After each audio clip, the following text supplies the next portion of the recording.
The wind carried the taste of iron and old whiskey across the desolate prairie. Dusk bled into night as a lantern swung from a cracked beam, its light throwing jagged shadows along the warped floorboards of the shack. Clara May knelt on those boards, cheek bruised, breath sharp. Boots scraped. Silas Crow filled the doorway, a stench of sweat and bourbon clinging to his coat. His eyes, cold and mean, caught the lantern glow like shards of broken glass. "You think you're clever?" His voice rasped like gravel. "Hiding my coins?" Clara's chin lifted despite the tremor in her limbs. "I took nothing." The slap came fast, splitting the silence. Her head snapped sideways, copper taste blooming on her tongue. She refused to cry. Silas yanked a coil of rope from a hook. "Maybe the night will teach you manners." The floor groaned beneath his weight as he dragged her outside. The air bit cold. A lone coyote yipped far off, mocking. Dust rose around their boots, ghostly in the lantern's swing. "Let go," she hissed, twisting. He tightened the rope around her wrists, the fibers biting deep. "You'll stay put till you learn respect." The post by the corral loomed like a gallows. He lashed her to it with cruel efficiency, each knot a sentence. The smell of old hay and horse sweat filled her lungs. Moonlight pooled across the yard, silvering the rope burns blooming on her skin. Clara stared at the horizon where the last ember of sunset smoldered. In that fading glow she imagined her mother's voice, a faint lullaby threading through the dark. Silas leaned close, breath sour. "Coyotes'll sing for you by dawn." He turned, boots crunching on dry earth, and vanished into the black. The lantern flickered, nearly dying, then steadied. Clara drew a slow breath. Fear clawed at her ribs, but something hotter burned beneath it. "You'll choke on your own dust, Silas Crow," she whispered to the tie yard. The prairie wind rose, carrying her vow across the endless dark. Dust swirled like 1,000 tiny sparks, and for an instant, under the indifferent stars, Clara felt the faintest pulse of hope, small but unbroken. The night stretched endless and cruel, a black ocean of sky pressing down on Clara May as she hung against the mesquite tree. The rope dug deep, each fiber a thorn of fire on her wrists. She tasted blood where her lip had split. Far off, a coyote yipped, a sharp, mocking cry that carried across the barren plain. The dry ravine below her whispered with shifting sand, the earth itself seeming to wait for her fall. She tilted her head back. Stars burned cold and pitiless. The moon, thin as a scythe, carved pale light across her face. Sweat and dust streaked her cheeks like war paint. Her stepfather's words echoed in the wind. "Coyotes'll sing for you by dawn." Clara pulled against the rope until her shoulders screamed. The knot only tightened. She exhaled a hiss of pain, the sound swallowed by the empty night. "Not like this," she muttered to herself. "Not out here." A sudden gust sent the mesquite branches creaking. Dry pods rattled like bones. The wind smelled of iron and distant rain that would never come. A lone vulture wheeled high above, its wings cutting black arcs across the moon. Clara closed her eyes. Behind her eyelids she saw her mother's face, soft, warm, gone too soon. She heard that lullaby again, faint as breath. "Hold fast, little star. Dawn always comes." Her heart steadied. She drew another breath, slow and deliberate. "You'll choke on your own dust, Silas," she whispered, voice low but fierce. "I will not break." The night answered with silence. A rustle came from the rocks below. She stiffened, muscles taut. 2 yellow eyes gleamed. A coyote, lean and patient. It paced the ravine's edge, nose lifting to catch the scent of fear. Clara May hid its gaze. "Not tonight," she said. The creature blinked, then slunk back into shadow. The moon climbed higher. Time stretched thin. Her arms ached with every heartbeat, but a fire, small and defiant, glowed in her chest. She would endure the dark. She would outlast the rope. The wind carried her vow across the desert, a whisper of survival beneath a vast, unfeeling sky. A soft glow crept across the endless dark, not from the moon, but from a lantern swinging slow, steady, like a star brought down to earth. Hoofbeats followed, measured, unhurried, each one a deep drum against the sleeping land. Clara stirred, half dreaming. Her head lolled against the mesquite trunk. For a heartbeat she thought the light was a trick of dying eyes, but the glow grew brighter, warm, and real. The horseman reined in. A tall figure dismounted with the quiet grace of someone who had crossed more nights than he could count. The lantern lifted, painting his weathered face in gold and shadow, a broad hat brim, a lined jaw, eyes the color of worn leather. Elias Kane, rancher, solitary as the hills. He crouched, boots whispering in the sand. "Miss," he said, voice low, carrying a calm that cut through the wind. "Can you hear me?" Clara swallowed, throat raw. "Here," she rasped. His gaze flicked to the rope biting her wrists. He set the lantern on a rock, struck flint, and with one swift motion brought a small flame to life. Sparks leapt, tiny fireflies against the black. "Hold still," he murmured. The smell of singed fiber filled the air as the rope smoked, hissed, and finally parted. Clara sagged forward, free at last. Elias caught her gently. His coat smelled of saddle leather and pine. "You're safe now," he said, the words simple, unshaken. She shivered against him. Silas." Her voice broke. "I know the type," Elias replied. He draped his coat around her shoulders, its weight like a promise. "We'll talk when you're warm." The horse shifted nearby, snorting clouds into the cold netting. "But—" Elias helped her to her feet. Her knees wobbled but held. Lantern light carved a path through the desert, each flicker a silent vow. Behind them the tree stood stripped of its cruel rope, a black silhouette against the faint dawn. As they rode toward the distant outline of a ranch house, Clara kept her eyes on the horizon. The first edge of sunrise burned there, faint, stubborn. Inside, a thought steadied her.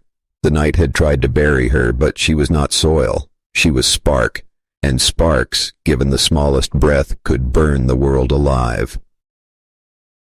Dawn bled into the valley as Elias Kane's ranch woke under a pale wash of rose and gold.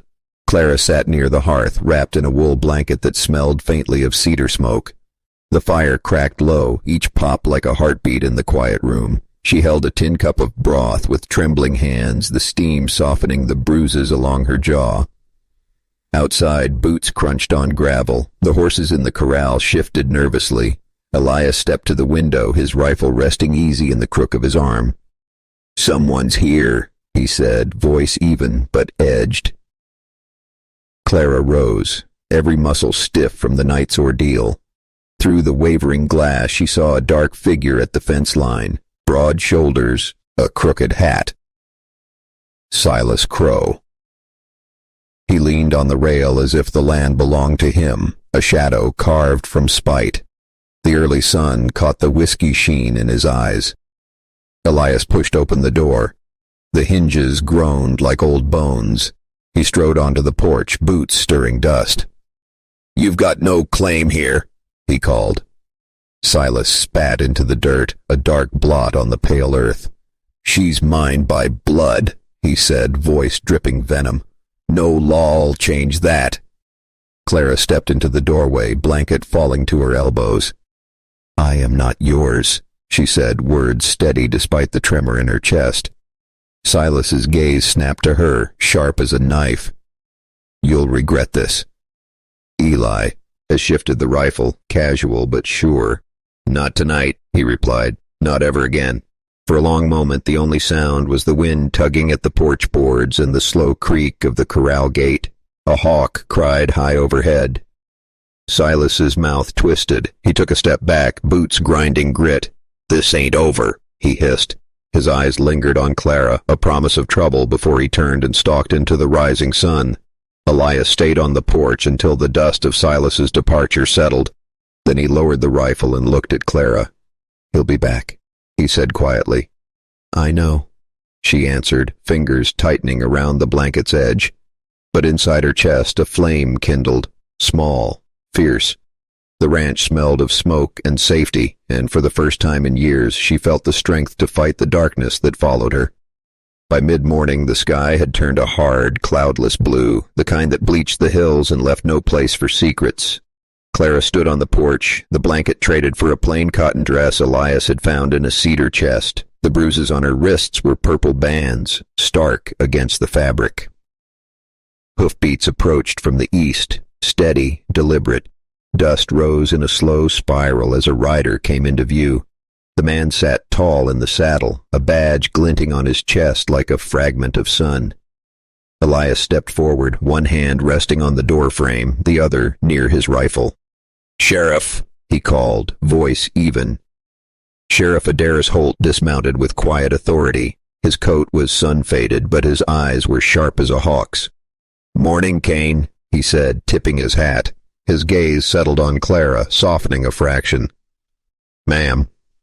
Clara met his eyes, chin high despite the ache in her body. "You're here about Silas Crowe," she said. The sheriff's jaw tightened.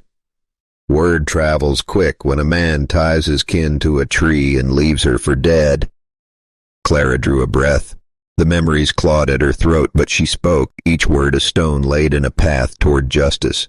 "He dragged me out, accused me of stealing, said the coyotes would sing for me by dawn." Holt nodded slowly, every syllable sinking into the morning air. "That's enough to set the law in motion." Elias crossed his arms, voice low. "He came to the fence at first light, Sheriff. Threatened her again." "I'll need a statement," Holt replied. He reached into his coat, pulled a small notebook, and offered a pencil to Clara. "The territory's wide, but justice rides faster than fear, if folks are brave enough to speak." Clara gripped the pencil, the wood biting into her bandaged fingers. "I'll speak," she said. The sheriff gave a single, firm nod. "Good. I'll send word to Judge Morrison. Crowe won't roam far once this hits his ears." Around them, neighbors had begun to gather, a ranch hand from downriver, a woman with a basket of bread. No one spoke, but their eyes carried quiet solidarity. The wind shifted, carrying the scent of fresh hay and possibility. For the first time since the night began, Clara felt the ground beneath her steady, as if the land itself had chosen to stand with her. Night fell heavy, smothering the plains in ink. A restless wind swept across Elias Kane's ranch, bending the dry grass and rattling the shutters like a warning. Clara stood at the window, lantern light trembling across her face. Every gust felt like a breath from the dark. Elias checked the corral, rifle in hand. "Too quiet," he muttered, eyes narrowing at the horizon. Then came the sound. Distant hoofbeats, low and rhythmic. More than one rider. The wind carried the scent of smoke before the first torch flared against the black. Clara's pulse jumped. "He's here," she whispered. Through the gloom, Silas Crowe emerged with two men at his side, their shapes swaying in the firelight. Torches painted their faces in savage orange, eyes wild with liquor and spite. Silas grinned, teeth flashing like a predator's. "Evening, darling," he called. "Thought you could hide behind an old rancher?" Elias stepped onto the porch, rifle steady. "Turn around," he said, voice cold as steel. Silas spat into the dust. "Not without her." He nodded to his men. "Light it." The outlaws swung their torches, hay igniting in an instant. Flames roared to life, climbing the fence, sending the horses screaming and rearing. Sparks flew like angry stars. Clara grabbed a shotgun from the rack, her hands shaking but sure. She joined Elias at the porch rail. "I won't run again," she said, meeting his eyes. Elias gave a single sharp nod. "Stay low. Breathe." A shot cracked the night. One of the outlaws firing wild. Wood splintered near Clara's shoulder. She flinched but held her ground, the shotgun firm against her shoulder. "Last chance, Silas," Elias shouted. Silas laughed, a dry, broken sound. "She's mine." He raised his revolver. Before he could fire, Clara's voice cut through the roar of flame. "I am not yours." The words struck harder than bullets. Silas hesitated just a breath, enough for Elias to fire. The shot rang like thunder, shattering the tense night. A bullet struck the dirt near Silas's boots, kicking up sparks. The outlaws cursed, horses wheeling in panic as the fire raged brighter. Clara stood firm, eyes blazing like the flames around them. In the smoke and chaos, she felt something fierce and unbreakable awaken, a defiance hotter than the fire itself.